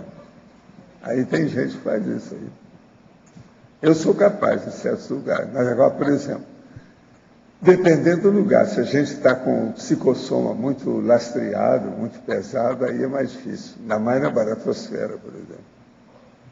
Agora, em certos lugares mais leve, depende disso, eu às vezes projetado faço isso. Porque agora, a instantaneidade, ela pode ser assim, de uma rapidez abrupta, em que chega a criar problema para a pessoa, se ela não estiver no início, ela não entende bem isso. Por exemplo, você está lá numa comunex, você pensa no seu corpo, quando você vê, você está entrando dentro do seu quarto. E aquilo, às vezes, está muito distante. Isso tudo é desaparecimento instantâneo. Essa dimensão também, então, não significa, no caso, mudar também de planetas, de comunex. Planeta pode não é ser fácil. entre dimensões a hora que começa a mudar, intrafísicas. a energia muda. O holopensene, por exemplo, planetário, de um sistema planetário, é diferente, né? Ele é mais sério. Pega maior nível. A gente não entende como é que é isso. A mesma coisa é uma galáxia. Você não sai de uma galáxia para outra com facilidade. Agora, para isso é que eu acho que são as consciências livres. Ela já tem isso naturalmente. Ela não precisa mais de nada aqui, então qualquer lugar para ela é qualquer lugar. Não interessa mais. Aquela situação que o senhor colocou quando o senhor teve aquele ataque, que o senhor teve que se camuflar no meio Ali é daquelas porque eu estava com folhagens. um psicossoma lastreado, num ambiente pesado, que não era o meu campo. Se eu dominasse aquele campo, estava tudo certo, mas não era. Agora eles descobriram que eu era, deram tudo em cima de mim, eram 6. Eles é que dominavam lá. Então, minha situação ficou precária. Eu quis sair da dimensão, eu sei mexer com isso. Mas lá já não dava, eles já tinham me cercado, foi uma armadilha. Aí, então, veio o socorro, né, na hora. Mas o senhor não mudou de... Para mim, foi o momento mais crítico dessa minha vida, foi aquele. O senhor não mudou de dimensão, mas mudou de holopensene. Ficou mesclado Não, naquele a hora holopensene que eu vi vegetal, o né? negócio, que era, eu entrei em contato com esse processo do mantra, que aquilo detona o processo de energia. Aquela energia estava no nível deles. Então é como se me desse um martelo. Eu dei um martelo na cabeça deles todos. Agora, o problema não era bem martelo, o negócio era mais assim. Eu dava energia, os caras iam para longe. Como se desse um salto em cima deles. Aquilo era uma verdadeira explosão em cima deles. O negócio é seríssimo. Porque esse mantra, se eu funciono como Zéfiro extra fora do corpo, ele potencializa isso que eu funciono aqui. Não. Mas ele tem a ver com o processo do passado que já detona aquilo que criou um problema de deflagra, um negócio que já existe. Então é um gatilho que já está sedimentado. Por isso que a gente fala esse negócio de mantra, se a pessoa que se você cria uma ideia fixada, aquilo funciona em você. É um verdadeiro estigma um processo desse. Agora, esse aí, por exemplo, funciona, que é um absurdo. Agora, o problema é tão sério que você não pode passar para os outros. Eu não posso fazer vocês pensarem mentalmente, gravar o que é. Agora, o que é bom é que o mantra é uma expressão bem assim, atípica, né? Bem diferente, complexa. Então, professor, o que ela está falando é do resgate do seu avô. Quando o senhor plasmou musgo, é isso que ela está falando? Sim. Não, isso aí é transfigurabilidade, isso é outra coisa. O professor me entendeu, a outra situação do ataque. Não é isso que você está falando. Uma outra não. situação. É outra coisa. Isso aí do meu avô é transfigurabilidade do psicossoma, isso é outra coisa. Professor, qual a matemática da conectividade entre o Serenão em New York e os eventos de 11 de setembro? O local onde se encontra o esquimó está conectado a quais variáveis? Não, ele mexe ali, não é só no estado de New York. Eu notei, por exemplo, quando eu ia muito a Washington, que ele tinha relação lá com Washington. Em certos lugares lá que a gente ia, ambiente, que durante uma boa temporada eu atingi muito doente em Washington. E teve uma temporada que eu fiquei lá para atender o povo, porque tinha uma moça que eu falei que ela ia dessomar. Mas ela ainda ia demorar tanto tempo. Então eles me pediram para ficar lá até o enterro dela. Eu fiquei. Outra coisa, você sabe que nessa ocasião, hoje eu não sei como é que é mais Washington, mas lá, por exemplo, havia assim, milhas de jardim florido, conforme a época do ano, que tinha amor perfeito. Agora, milhares de amor perfeito. Uma beleza aquilo lá. Mas o problema é o seguinte, o povo que eu atendi era tudo color, quer dizer, tudo gente preta. Sabe como é que é? Que naquela ocasião, a população de Washington, total, 52% era gente afrodescendente. Hoje eu não sei como é que é, mas faz 50 anos, eu não sei como é que está. Agora, o esquimó, ele está no norte do estado de New York, que é lá em Montauk. Montauk é entende? É outra situação. É mais avançado, mais rico, o negócio todo, mas tem relação para baixo, com aquele estado todo lá. A gente notava essa influência. Uma vez eu precisei dos negócios, porque eu também fiz atendimento lá em Vegas. Em Las Vegas, ele também atuava lá. Agora, professor, uma pergunta. É outro lugar muito diferente. Uma pergunta até de Montauk Bay. Na época lá do Congresso, houve uma excursão para Montauk Bay. Sim. Saiu um ônibus, né, que foi para Montauk Bay com um monte de gente. E a turma pegou até pedra lá perto do farol. Deve ter gente aqui que foi. Pedra de lá, que isso. Até, aliás, foram 2 vezes. Mas... E outra coisa, nós temos também uma pintura de Montauk lá na sala de jantar lá em casa. Mas o que chamou a atenção nessa excursão é que, num determinado momento da viagem, quando a gente começou a se aproximar, as pessoas do ônibus simplesmente dormiram assim, quase comatoso. Era todo mundo dormindo profundamente. Você viu o que era. Sem conseguir abrir os olhos. Eles não dão ponto sem nó. E outra coisa, lá o processo de energia é violento. Você tem que lembrar que lá é época de furacão, por exemplo, é uma loucura. Você veja bem, a primeira vez que eu fui a Montauk, eu fiquei no principal hotel. O hotel era de madeira. E outra coisa, era uma nota diária, de madeira. Eles faziam de madeira porque vinha um furacão, mas faziam tudo de novo. Entendeu? Era assim que eles falavam. Agora, a melhor coisa que tem em Montauk, fora as energias dos lugares que você tem que ver, porque lá tem pirambeira, né? Tem uns encosta, aqueles negócios todos, que não é fácil, parece fiord que tem. Em cima tem lugar que é fora de série, matéria de energia. O ambiente lá é bom. É muito bom. Mas você acha, por exemplo, que essa sonolência que deu, assim, geral, é porque as pessoas... Eles deviam estar preparando o povo, eles não dão ponto sem nó. Ali o negócio de energia é muito forte. Por exemplo, um problema bom para a pessoa, se ela quer desenvolver efeito físico, era ir para Montauk. Lá vale a pena. Eu falei isso tudo. É tanto que eles iam fazer uma instituição de parapsicologia e me pediram para escolher o lugar. Eu fui lá uma vez só para isso. E falei para eles. Inclusive, nós visitamos um homem que ia dar alguns milhões de dólares para começar o trabalho. Mas depois parece que ajustaram a American Society na ocasião, não precisou mais. A política da diretoria mudou. Mas eles iam fazer. E eu ainda tinha falado o seguinte, se fizerem aí, para atrair o povo, eu vou aí para fazer um curso. Então eles falaram assim, então você vem 2 vezes por ano. Eu disse, eu vou. Se fizer. Lá em Montauk valeria a pena para ver como é que era na ocasião. Agora, nós estivemos na casa de um desses advogados, um grande lá, empreendedor, e ele falou que ia dar. Parece que ele queria dar lá uns 5 milhões de dólares para começar a situação e tal, para fazer um negócio grande. E eu falei, olha, tem que ser lá na encosta, tem que comprar aquele terreno, ver como é que é lá em cima, que é o melhor lugar que eu achei de energia. Agora, eu fui lá, a Patrícia Skin, que a Patrícia Skin passou uma parte da infância dela lá. Ela sabe da história por causa disso. Tinha relação com o problema. Entende? Eu fui a Montauk muitas vezes na minha vida para ver as coisas. Era o negócio de trem. Tinha Montauk lá, em New York para Montauk, que eu ia por causa das Hamptons, aqueles negócios lá mais granfinos. E na Inglaterra era Aylesbury. São os 2 lugares que eu sempre ia de trem. Tinha ano que eu ia assim, ano após ano, os 2 lugares. Sabe como é que era? Todo ano. Para ver como é que era a situação. Agora, com isso, eu escrevi muita coisa, tive muita ideia avançada do processo. Em Edinburgh, era mais para estudar o processo de bibliografia com o povo que havia ali no ambiente.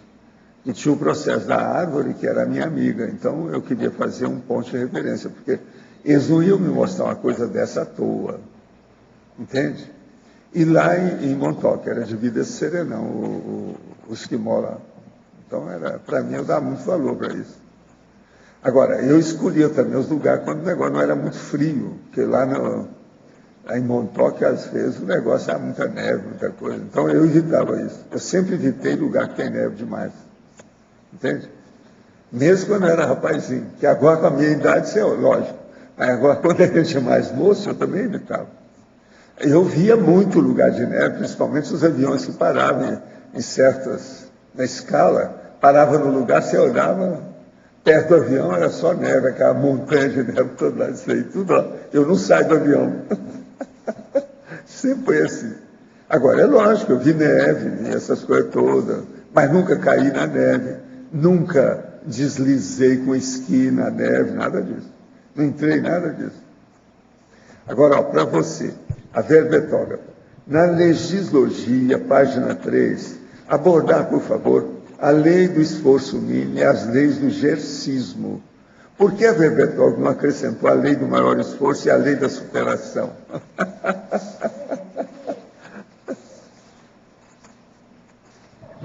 Podia ter colocado o lado positivo, né? Mas como o tema era nosográfico, eu quis justo chamar a atenção naquilo que a gente erra, né? Que é a lei do menor esforço e a lei do gercismo. É a lei da acabativa falha. O menor esforço, o que é? É você fazer as coisas de uma maneira desleixada, de uma maneira negligente, sem prestar muita atenção aos detalhes, não ser exaustivo. Então, isso realmente leva às acabativas falhas. É por isso que eu coloquei para aqui. E a lei do gercismo, que é a lei de levar a vantagem em tudo, também tem isso, né? Nas acabativas, dos empreendimentos, de você desconsiderar aí, no caso, a cosmoética. Então, os fins justificam os meios e por aí vai. Então, eu quis chamar a atenção para o lado patológico, justamente porque o tema é patológico. Estou com 57 anos e tive muitas acabativas falhas. Faz um ano que decidi completar todas as coisas inacabadas, iniciando pela construção da dupla, até cursos preparatórios para a qualificação profissional. Isso aí, então, está fazendo até mais um ano de vida, é bom perguntar. Diante disso, percebo ataques extrafísicos gerando dúvidas e contrafluxos. Poderia comentar o assunto? Eu acho que você está no caminho certo. Eu ia até comentar essa técnica de mais um ano de vida, que a gente até coloca aqui também, que é importante, né? A pessoa ela vai fazer uma reciclagem geral, é normal que tenha algum tipo de contrafluxo. Né? Não sei se é o seu caso, né? Guardando as devidas proporções, não estou dizendo que é para você, mas a pessoa nunca fez nada. Ela começa a fazer, alguma coisa vai mexer, é natural que aconteça os contrafluxos, mas isso a gente passa, o gargalo passa, os contrafluxos diminuem também.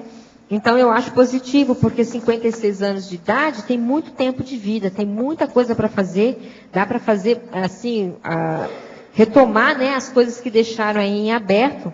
Então, é absolutamente positiva essa postura, né? A verbetógrafa, um dos trafores otimizadores da profilaxia da acabativa falha seria a persistência? No mundo onde tudo é mutável e rápido, a tendência do número de acabativas falhas é aumentar? Um dos caminhos do serenismo é a extinção das acabativas falhas? Eu penso isso sim. E eu acho que no mundo de hoje, realmente, pode ser que as acabativas falhas aumentem, principalmente na incompletude, né? Que é um tipo de acabativa. Por quê? Porque os estímulos são muito excessivos, né? Há muito estímulo na vida humana. Então, é muito natural que a pessoa se disperse. A gente já comentou isso aqui nas tertúlias várias vezes, né? Os verbetógrafos, o professor Valdo, de uma maneira geral. A dispersão, ali é um elemento crucial nas acabativas falhas. Então, eu penso que pode aumentar, sim, nessa atualidade. Professor, poderia comentar sobre o ódio multimilenar? Olha, o ódio multimilenar é o maior estigma que uma consciência pode ter. Ela alimentar um ódio através do tempo. Isso é a maior burrice que tem, porque tudo vem contra ela. É isso que eu chamo, cuspir para cima. Tudo vem contra a pessoa. Quem odeia é a primeira pessoa a adoecer. Se ela odeia outra pessoa, ela vai fazer mal para o outro. Se ela odeia um objeto, aquele objeto vai ficar carregado de energia negativa. Se ela odeia um ambiente, aquele óleo pensene vai ficar doentio. E por aí vai. Aonde aparece o ódio, a baratosfera se instala com uma força maior do que em qualquer outro lugar. O ódio é a instalação da baratosfera, com força, com potência. Então você quer chamar a baratosfera, odeia alguma coisa, alguém, algum troço, odiar. Quer dizer, ódio, no caso, é rancor, ojeriza, raiva, ira, mágoa, ressentimento, tudo tem. O ódio começa pelo melindre, que é uma coisinha suave, e a coisa vai ampliando. Então, a gente tem que olhar muito isso. Agora, o ódio multimilenar é o que tem aí das interprisões do Grupo Kármico. Eu acho que é esse ódio multimilenar que está levando um monte de gente para outro planeta evolutivamente inferior à Terra. Esse é o caminho. Agora aqui, a verbetógrafa. Estou me preparando há 1 ano para o vestibular de medicina. O esforço é grande, mas os resultados são ainda pequenos. Diante de todo o material que tem para estudar, minha acabativa é falha, e isso incita o sentimento de derrotismo. Poderia sugerir alguma técnica ou esclarecer-me em como superar essa dificuldade? Não, precisa ver em que acabativa falha que você está falando, né? Porque o vestibular ainda não aconteceu. Assim, o ponto final vai ser no final do ano. O que eu vejo só que na hora que você estuda para o vestibular, cada um tem que criar uma técnica. Porque são muitas disciplinas ao mesmo tempo, o conteúdo é imenso. E há pessoas, por exemplo, que eu lembro da minha época, que gostavam de estudar um único tema, por exemplo, história. E essa pessoa, ela ia do começo ao fim, em tudo que ela precisava estudar de história. E depois ela passava para física, e depois ela passava para química, e assim ela ia. Essa pessoa se deu bem, mas não é todo mundo que tem essa facilidade. Outras pessoas não, elas vão no meio do... Tem aí uma pergunta que às vezes é bom, não é a pergunta, mas uma lembrança que é bom a gente fazer nesse caso. Se o nosso amigo é abonado, se tem algum dinheirinho, que tal ele arranjar uma pessoa que é o seu preceptor durante 6 meses? Eu garanto que ele passa no vestibular, depois disso. Porque na conversa a pessoa vai entender mais. Ele deve ter, às vezes, alguma dificuldade da leitura. Mas ele, então, quando é assim, quase sempre a pessoa tem, pelo menos, uma facilidade um pouco melhor de escutar, de falar, a conversação. Então, o laringo chakra melhora o processo. Agora, um preceptor é o máximo. Eu já fiz isso, orientei para a mulher que queria passar em vestibular de medicina. E a mulher ultrapassou tudo, já entrou na profissão com uma força danada, entende? Eu falei assim, agora eu preciso de moderar, porque já estava demais. Até porque, né, professor, essas provas a gente tem que se preparar para o tipo de prova. Não é agora, só o conteúdo que tem que saber. Você tem que saber o tipo de pergunta. Eu ia falar exatamente preceptor isso. que conheça tudo desse vestibular. O vestibular, você tem que estudar o estilo da prova da faculdade que você quer passar, porque tem todo um raciocínio, um modo de pensar da equipe de docentes que eu adoro. Se a pessoa tem capacidade, ela passa todo lado. Isso é igual o Jarvis, que no ano só ele passou em 5 vestibulares. O Lócio está lembrando. O Lócio está lembrando agora que tem que aprender a fazer Enem, né? Porque o Enem também é uma prova agora típica. O Enem, agora já tem livro sobre o Enem. Vocês já viram? Tem livro que publicaram agora, especial. Você tem que saber fazer prova. Agora aqui.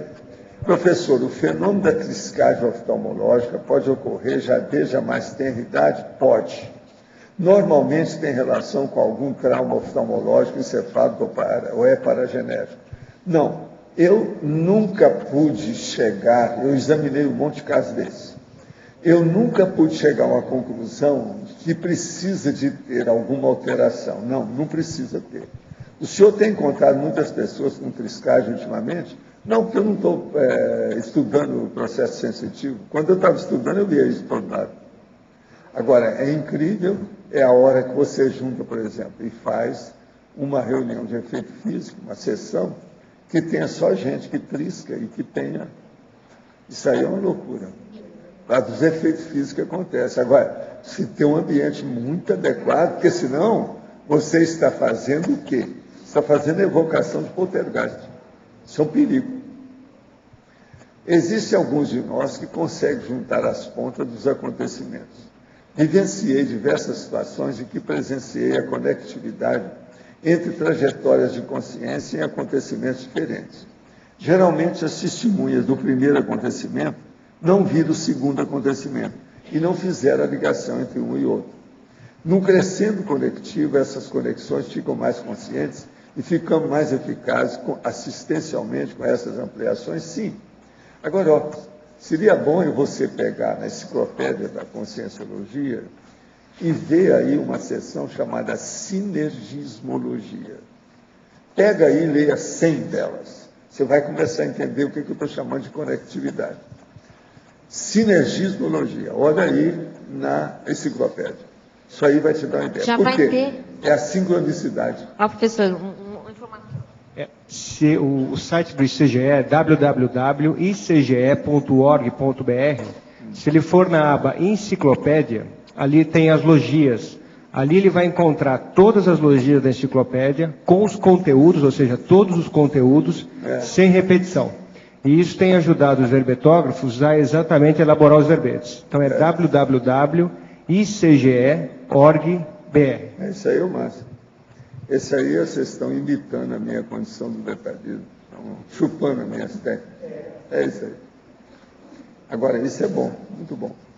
Nessa madrugada, fui retirado fora do corpo por 3 consciências e senti conscientemente que eles trabalhavam com as minhas energias. Após esse trabalho, eles abriram um mapa antigo, na hora reconheci-se a China pré-imperial.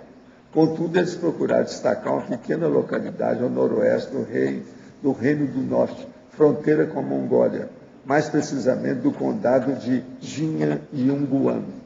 Essa localidade lhe é familiar do ponto de vista parapsíquico. Parece lembrar que uma das 3 consciências já é meu conhecido, e costuma aparecer quando vou trabalhar com desassedialidade. O senhor poderia comentar? Não, isso aí deve ser da nossa turma de chineses que estão te ajudando aí, vamos nessa. É por aí. Agora, anota tudo e vê o que acontece para você ter mais orientação, porque os fatos é que orientam a pesquisa. Anota tudo, vale a pena. Minha amiga não consegue se desvencilhar de um relacionamento improdutivo, gerador de sofrimentos, devido ao desinteresse e possível poligamia da parte do parceiro. Esse fato comum na sociedade evidencia ectopia afetiva. Além do esclarecimento, a outra opção seria assistência energética para essa consciência? Levando-se em consideração a dificuldade de mudar, na sua opinião, quando devemos abrir mão da assistência a outra consciência com ectopia afetiva, como no caso exemplificado? É a hora que você já tentou e não conseguiu nada. Se você continuar a teimar em cima do assunto, você vai se acumpliciar com a pessoa. Então, o negócio dá um ultimato para o processo assistencial e cai fora. Essa é uma saída. Isso aí é o que nós chamamos que é a omissão superavitária.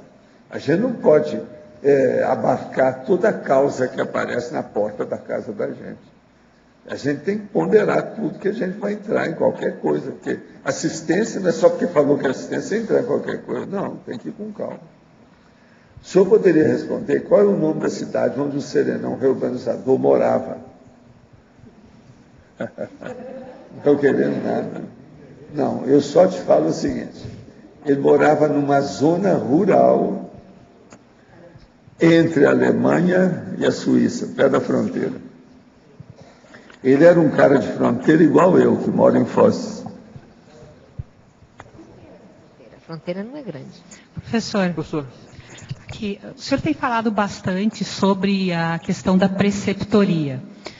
E agora há pouco também o senhor falou qual é a diferença principal entre uma preceptoria em qualquer área, seja ela na área de matemática, químico-física, ou até uma preceptoria pró-evolutiva mesmo, pró-exológica? Qual é a diferença entre uma preceptoria e uma orientação? A profundidade das matérias ministradas pelo preceptor. Outra coisa, o preceptor, você tem que lembrar o seguinte, ele é dedicado a um aluno exclusivo. Então, em vez de ter 40 alunos, ele tem um só. Então, a tendência daquele aluno, ou ele implode o aluno, ou o aluno melhora. O preceptor é para isso. Vai ao raio. Porque aqui no nosso caso, com relação à ProEx, evolução e outros aspectos, uma preceptoria bem direcionada iria, então, fundo nas... Sempre ajuda. Para qualquer exame, qualquer coisa, o preceptor é fora de série. O nome que eles gostam de fazer hoje é reforço. Reforço didático. Entende? Isso aí ajuda. Professor. Vocês têm lá... faz um reforço. Mas no caso do CEAPEX, Loche, ele é uma sessão pontual? Como que ele funciona? No caso do CEAPEX, a gente tem um atendimento pontual, mas havendo necessidade, a pessoa pode voltar quantas vezes for preciso. Nós temos casos aqui na própria Cognópolis, da pessoa foi acompanhada regularmente até fazer uma superação, uma reciclagem que ela tinha que fazer. É bom esclarecer mais outra coisa. Você sabe que aí chegaram esses preceptores, é a segunda vinda deles aqui. Quantos são? O que são 5 preceptores? Como é que é o nome de uma coisa dessa? Tem um nome. Não, é uma junta. Do jeito que tem uma junta médica. Eles são uma junta de lentes. O nome é lentes. É uma junta de docentes. Você está entendendo? Então ali não tem jeito. É como se a pessoa, em vez de fazer uma aula, ela vai ter um exame permanente. Ela está em exame crítico permanente. Agora, do jeito que eles fazem extrafisicamente, é um exame oral permanente. É assim que eles fazem. Foi isso que aconteceu comigo. Então, é uma saraivada de perguntas e respostas em cima da pessoa, que é uma loucura. A pessoa acaba aprendendo mais depressa. Essa junta, cada um tem uma característica específica, porque os 5... Pois é, eles estão vendo aí algum problema mais sério, né? Ok. E eu achei muito bom, porque dessa vez trouxeram o meu avô com eles, quer dizer, mostrou onde é que estava o meu avô. E meu avô está remoçado, virou um rapaz. Ele morreu com 94 anos, tudo branquinho, entende? Ele tinha bigode forte, assim, mas era cortadinho, que ele não deixava crescer. Por exemplo, ele jamais deixava crescer um bigode igual o meu, assim, de jeito nenhum. Bigode português. É tudo espetadinho, certinho, o tempo todo.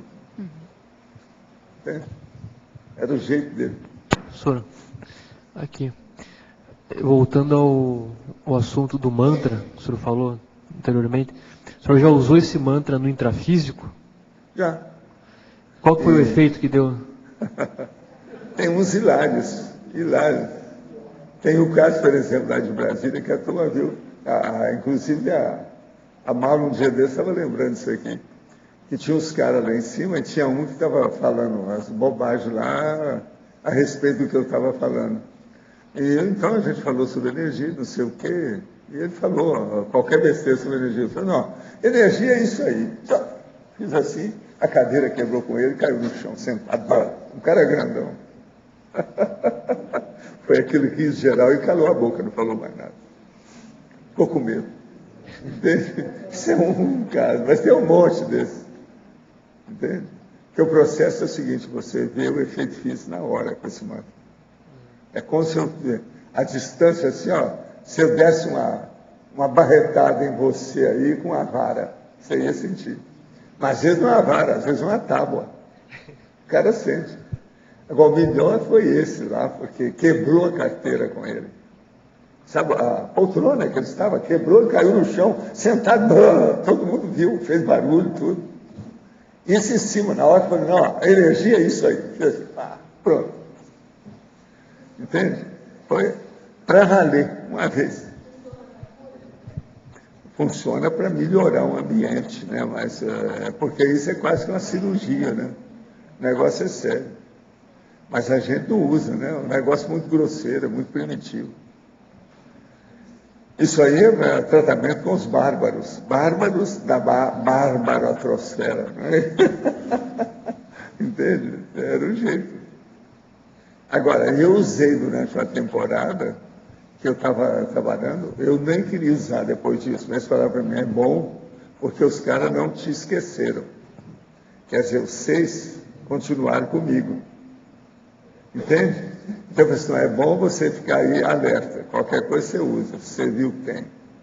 Então, por exemplo, aquele cara lá em Brasília, devia ser dos 6. Os 6 que estavam querendo acabar comigo. Entende? Ele devia de estar inspirado por eles. Entendeu? Agora, nesse ponto é que o negócio do gibi, que o cara fica com a nuvem escura, que vai dar uma tempestade assim. Então é isso. Agora, ele é muito bom. Ele funciona para esse nível, mas é um negócio muito primitivo. Né? Tem umas coisas primitivas que eu já não uso mais há muito tempo. Entende? Esse manto eu não uso. O caso da Pantera, com o casal que tomava conta, eles também, a gente, vamos dizer, aposentou esse povo. Entende? Deu um jeito. E hoje a gente não precisa disso mais. Agora, é lógico que isso aí criou um processo de maior assistência, né, para o trabalho. É o que a gente tem hoje, uma assistência maior. Então, é uma assistência agora que eu tenho que ser assim, para eu poder começar a pensar junto com vocês esse nível de mental soma mais elevado que nós estamos falando aqui. Senão, não daria para fazer, por exemplo, um dicionário se eu estivesse mexendo com isso. Tem que criar um ambiente adequado, senão não vai. Outra coisa, a turma toda aí também, vocês têm que ter muita inspiração e um ambiente mais tranquilo para vocês fazerem os verbetes.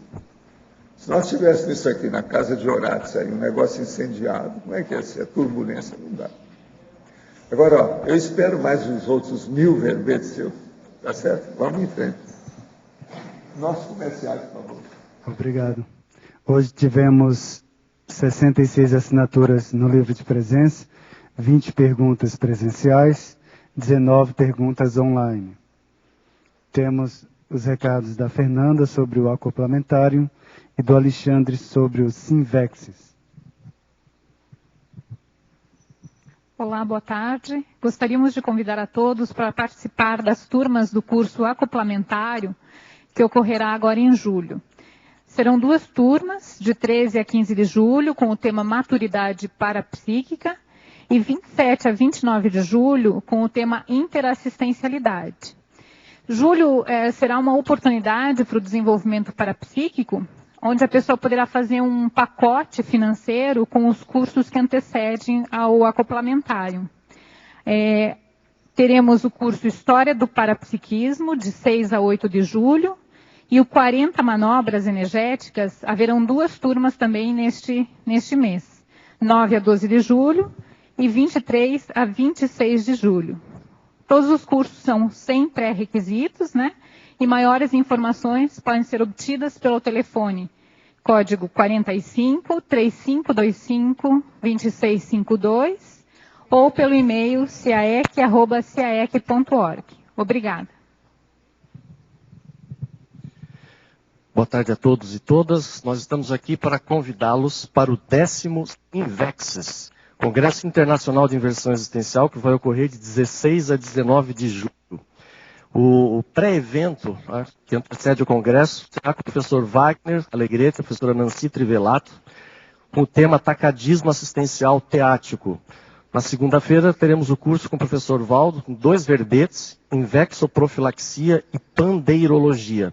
O Congresso contará com 22 conferencistas e será fechado no dia 21 e 22 de julho com o campo assistencial holossomático do professor Hernande Leite. Então, estão todos convidados. Esse evento ele vai ajudar na materialização do campus da Invexologia e também na abertura do Laboratório Serenário. Mais informações pelo telefone aqui do CAEC, 45 355 2652. Para amanhã teremos o verbete Árvore, a especialidade Fitoconviviologia, de autoria da professora Miriam Kunz. Obrigado pela sua presença e até amanhã.